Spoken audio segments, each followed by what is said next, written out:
Whovians, hello.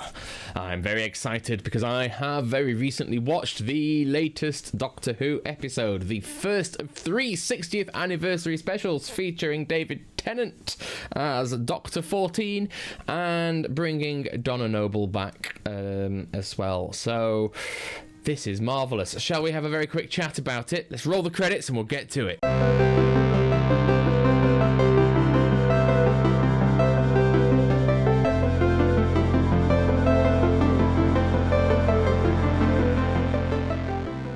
So, here we go. We are back, and so is Doctor Who after all of this time, and I was so excited to sit down on Saturday night and give it a watch.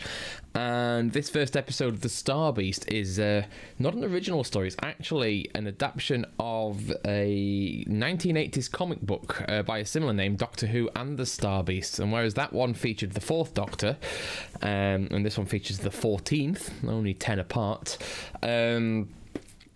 the plot is very similar. The sort of the core villain of the week plot is this episode was very much a means to reintroduce the Doctor, catch up on where we left the story with Donna and the Doctor and the whole Dr. Donna meta-crisis situation, and then see how we could push that forward. And to do that, we used this story of the Star Beast to be your core element, whilst the Doctor and Donna danced all around it and did their thing as we go.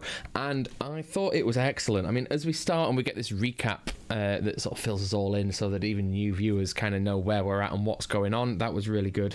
And then we hit the credits and the new titles look just glorious. More money has been spent on the CGI this time around, and it shows. It really does show that they've got a bit of a better budget, because even the credits look tasty, and the new tune fantastic as well. Couldn't complain about anything there.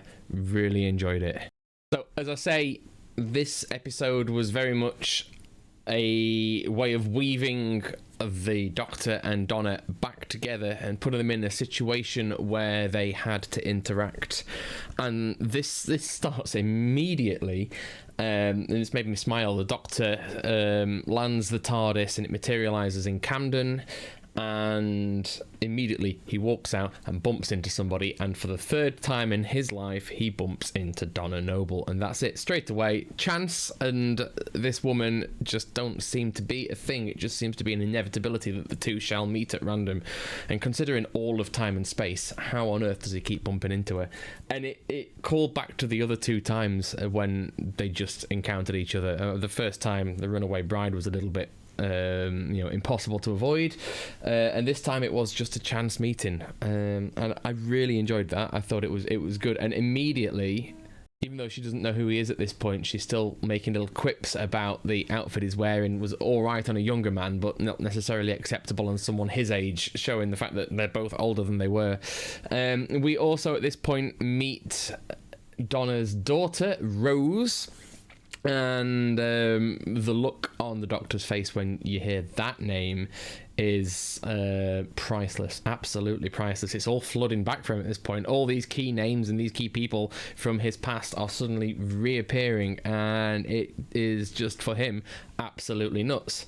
Anyway, while all this is going on, very reminiscent of the Slovene arriving in London in the first series of New Who, we have got this situation where an alien spacecraft appears to be crashing over London, and everybody is looking around, but Donna's far too busy picking up all of the boxes that the Doctor's knocked over and rearranging them into a better pile, and misses the whole damn thing and refuses to believe any of it.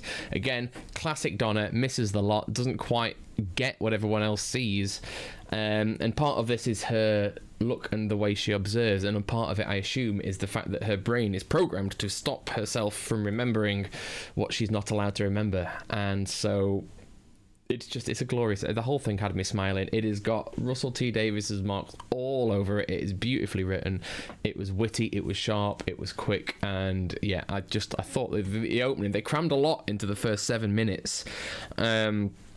It was very impressive. And one thing as well, as soon as the alien spacecraft had crashed, and everyone sort of went about the day, and David Tennant gets his taxi, which turns then to be Donna's husband, again with the chance meetings, but Donna's husband being just the world's sort of most accepting and cheerful man. I really like him, but once we're in the car then, and he's hopping around, Alonzi, straight away he's bringing out his old phrases, and this tells me.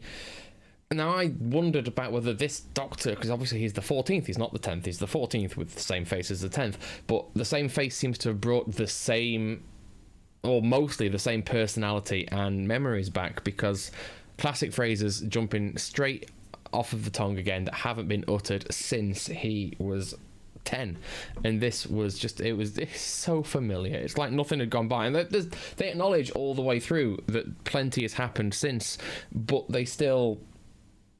It's still written as a familiar return, and I thought it was really nice. It was really heartfelt and enjoyable, and just really good. As the episode progresses, and Donna and Rose are making their way back to their house, you had a couple of bratty idiot school kids who running up behind them in the dark, dead naming Rose and being just dicks about the whole thing. And immediately you get this more older, wiser Donna, who is immediately just ready to kill for her daughter and doesn't care who it is at this point. Deal with them. At the very least, she will speak to their parents. And although she's still got the attitude that she had as her younger self all those years ago, she is, if anything, calmer about it, more controlled, but still has this inner rage and will protect those that she loves. And I thought that was great. And it was a similar thing when she was in the house with her mum, and it was a more easygoing, back and forth, sort of semi-good-natured relationship that they got. Things seemed good there. Her mum's obviously always worried about her knowing what can happen if things ever click in her head, and that's never more obvious than when she refutes the fact that there was aliens, because she's not letting her daughter have anything whatsoever. She's not letting her have any chance of the head exploding or whatever it is that's going to happen should the Time Lord memories get out of there. But it works both ways, and Donna's more at ease with her mum and is more, it's playful teasing. There's no big uproar and outrage, and she even takes responsibility for the fact that she lost the job this time, rather than, it's not my fault, no one can do this, and excuse my terrible London accent, I'm a northerner, we can't help this. And it was just grand, and it's nice to see that the character's grown. While we've not seen them, time has passed for the character, and the character has used that time to grow as a person and become more well-rounded while maintaining that original personality that they had. Now, as we move deeper into the episode, and Rose, it's still very strange saying Rose in Doctor Who without actually it being about that Rose, but a new Rose, but we'll get to that later, because, the name's important. Rose discovering the Meep in the alleyway, and the Meep being the most adorable thing that has ever been on television anywhere ever, and I include all of CBeebies in that, and all of children's television. The Meep was so, in fact, I've written it in my notes down here about 4 times throughout. The Meep is adorable, and it's very true. Absolutely adorable. And as Rose befriends the Meep and tries to help and deal with its little hurt paw, and all I can get in my mind is imagining Miriam Margolyes saying these lines with this sort of oddly manic grin on her face, because I love Miriam Margolyes, she's fantastic. So as things start to speed up and kick right off, as the Doctor's explored the crash site, had his little chat with the unit scientist, and then goes off to find the escape pod hidden on the back of the Jeep with the soldiers, and the Meep finds his way through Donna just being unable to not poke him in the eye, finds his way into the house, at which point there's panic going on. There are insectoid wrath warriors, which are classic Doctor Who aliens in that they look terrible, but in such a great way, just running around and causing trouble, and hunting down this adorable alien for whatever sinister reason it may be at the time. And then you've got the Meep in the kitchen. You've got the warriors trying to come in. You've got the doctor at the door. You've got trying to get in. You've got unit soldiers trying to fight on the street. You've got Donna's mum looking like she is going to kill the doctor just for showing his face because she knows what might happen. It's just this whole mass of chaos erupting in the middle of the episode. That's just absolute mayhem. And in amongst all of that, we get this glorious tribute to Bernard Cribbins, which is nice. And then we find out that the character's not even dead at this point. So that tribute was very heartfelt, but it wasn't for Wilf, it was for Bernard himself. And then we get to see that the Sonic Screwdriver has had some serious upgrades in between series. It can now draw stuff. I mean, we saw earlier that he drew a little screen, and I thought, oh, that's nice. That's just a little bit of, analysis or whatever. That's quite smart. But drawing force fields, big planes of sonic energy that just sit and he can move around, that's absolutely fantastic. So this is one hell of an upgraded Screwdriver. It doesn't look massively different to 11 and 12s, except it's got blue on the end, and it feels like it's sort of an amalgam of 11 and 12s with a bit of 10s in there, but it's got so many more abilities. I really enjoyed that. And as the episode goes on and we get more into this chaotic scene, we've got the house being exploded and people trying to come in from all sides. We've got zombified unit soldiers attacking. We've got Wrath Warriors. We've got an adorable Meep. We've got the Doctor, Donna, and family all trying to escape the house. And this wonderful chase scene going all the way through the houses of the street. It's clear again that there is money being spent. Well, they don't often flip cars in Doctor Who. It's an expensive thing to do, and not in a street like that. And it just... the whole thing was a lot of fun, I think. The whole thing was really good fun and really enjoyable from start to finish. And scenes like this, where you have to suspend belief quite a lot, because there's no way they should be getting away the way they did just by sneaking behind those Wrath Warriors and getting in the taxi. But that becomes apparent in a little while later as well. And my suspicions about things not affecting the taxi, energy blasts and such, are answered shortly after this. As they escape, they find themselves into an underground car park, and suddenly the Doctor yanks out a prosecutor's wig and slaps that on and becomes the Doctor KC, QC, TC, whichever it may be at the time. I'm not sure why. Has he always had that in his pocket? Is that just he carry it around just in case he needs to be a judge over some situation or not? I do like the idea that he's prepared to judge at any time, but it was a bit surprising. And then he sets up this court and name drops a shadow proclamation straight away. So we're rolling him off at this point. We're just 10th Doctor classics coming right out as needed. And the Wrath Warriors turn up and start looking very angry, and as we go, they then suddenly start sounding very reasonable, and Beep the Meep is revealed to be the psychotic killer that they've always been all along, and that's that. It's still the most adorable creature in all of television, even with the teeth and the "I'm going to kill you" voice. It was not unexpected, especially not because this is an adaptation of a story, and therefore we can all have an idea of what's going to go on there. But yeah, that was great. The poor Wrath Warriors bite it, and the Doctor very, very quickly convinces them that they must be taken prisoner and not killed straight away. Otherwise, how will the Meep eat on their long journey back into the stars? And so that was almost as expected, the sudden switch around of the episode with the lovely Easter eggs, but it does set us up nicely. At this point, the Meep spaceship has been enslaving, with a very pretty purple swirly whirly thing, has been enslaving unit soldiers and technicians left, right and centre until the whole task force almost is under their control, and the spaceship landed in the steelworks is now nicely repaired and ready to go. All that need happen is the dagger drive needs to be ignited, but of course the problem is that the dagger drive that powers this ship will take out all of London in a means of ignition. It will fire into the ground and very nicely just melt all the roads. But it when it launches, it uses all of the energy of all the ground beneath it as its source of ignition, and therefore all of London gone if they don't do something very quickly. And things are looking pretty bleak, except for the arrival of our unit scientist, whose name I've forgotten and I feel really bad, but who frees them with use of her exceptional wheelchair, which has got tranquilizer darts, it has got explosive rockets in it to take out walls, everything you need in a mobility device.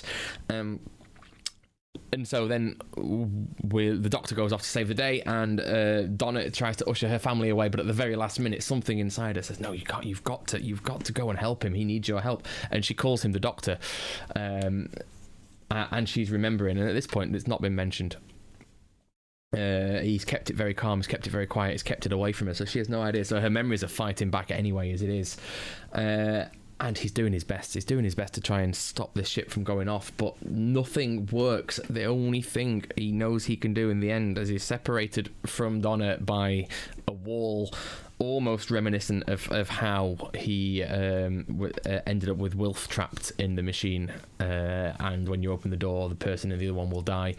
In a very similar situation, he knows that he has to release the lock on her mind, and he starts speaking these words that are to Donna quite gibberish until they start to resonate and unlock things, and then with a big burst of Time Lord energy, which again looks glorious. This CGI in this show is on top form. I'm really impressed with it. Top form for Doctor Who, maybe not top form for a AAA rated TV show, but seriously good for what we expect from Doctor Who. And then we get some Dr. Donna time again, and it's the best. It's so well written. It's so good. She's such a good character, and having her as Dr. Donna and not just Donna with that extra brain power and the extra wit is just magnificent. Whole thing fixed. All very sad. They get together. Cradles in her arms. Donna dies. Or does she? No, she does not. Because when you have a child and you are a human Time Lord Metacrisis with repressed memories, apparently you pass some of that down to your child, which means you lessen the impact of it. And when you are activated, so is your child. So is your child, who, when they chose their own name, they chose Rose because of those embedded memories. And your child, who suddenly understands everything about the control surfaces and everything, and she is able to just save the day, fix things, and resolve the problem, which is great. And then we get this lovely scene at the end where he's like, "We've got to quickly repress your memories again." I'm like, no, we're women, we can just let go, and they just let it all go. And I'm not quite sure of the science of it, but I'm never sure of the science of things in Doctor Who. Doctor Who is not about science. It's about going, okay, that's what happened. And between them, they just let it go and become themselves again and become happy with the world. And that's your story done. That's it. We're all finished, except that we've got the 14th Doctor, who is really the 10th Doctor, and we've got Donna, and although she's got responsibilities, she'd just like a quick look in the TARDIS and maybe a little trip to see Wilf to wish him well and his retirement, being looked after by Kate Stewart of Unit, because what an old soldier he's been for them all those years. And wouldn't it be nice to just take one last look inside the TARDIS? Well, do you know what? It would be lovely. And do you know what? It is lovely. It is absolutely glorious. It is massive, the new TARDIS. It is very clean. It is very, very white and just very futuristic looking and massive. And it's a huge set. Really, really enormous. And I like it a lot. It's a bit bereft of stuff. I did enjoy 12's TARDIS when there was stuff. I didn't enjoy 13's crystally TARDIS. That didn't feel right at all. That was just strange.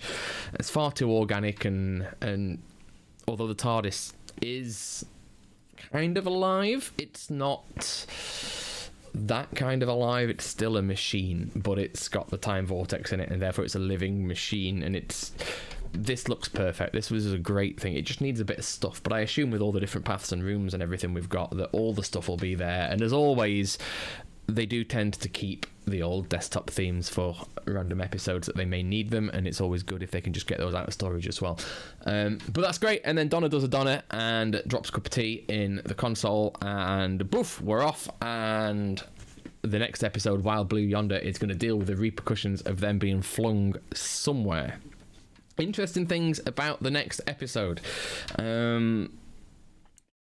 John Sim is credited in it on IMDb as the Master. Now, is this a flashback, or are we going to see some Master action in this episode? And it's good that it's John Sim's Master, because John Sim's Master is the quintessential Master for this Doctor. And although I'd like to see Missy have some roles, and I'd like to see Sacha Dhawan have some roles, and I'd like to see a new Master at some point, I think since we're revisiting old themes in this 60th anniversary run, the fact that John Sim's in it, and it might just be a flashback, it might be nothing, but I'm really hoping we get to see some new scenes between the two of them, because they were magnificent. They were so good. The End of Time and The Sound of Drums and all of those episodes with John Sim and David Tennant were just beautifully written and absolutely fantastic television. And I think it'd be a shame if we didn't get one more roll of that dice, don't you think? I think so. Right, so to sum things up, because I've been talking a lot about this, and I have to do a lot of heavy editing because the neighbours are having their kitchen rebuilt, and there's an awful lot of noise coming through that wall there. No, there, that wall in front of me, yes. And so this may be chopped and changed a bit. But to summarise, this was a brilliant return to form for... There, listen, right there. There we go. So to summarise, this was a return to a beautifully well written style of Doctor Who. Madcap, fast paced, lots. In the first 7 minutes, so much happened. Every part of the episode was jam packed full of references, witty conversation, important things that need paying attention to, exciting moments. I really enjoyed it. I thought it was great. I will say that the anti-woke brigade are going to absolutely hate it. Well, guess what? Tough luck. It's fantastic. It was really good, and just deal with it. Doctor Who has always been about what's right and not what people necessarily want, and this is once again one of those moments. So the Anti-Woke Brigade can deal with that, and the rest of us, well, we're going to enjoy a good show, and we're going to look forward to the next one. In the meantime, please do leave a like and a subscribe, share with your friends, and next week we'll do another one of these. It'll either be myself or Tom, depending on who gets there first. He's not done today's because he was at a Kings of War tournament yesterday and still hasn't had a chance to watch the show, so he's got a lot of catching up to do. So leave him some comments and some questions, and between us we'll get back to you as and when. In the meantime, do leave a like and a subscribe, and we'll speak to you on the next one. Take care.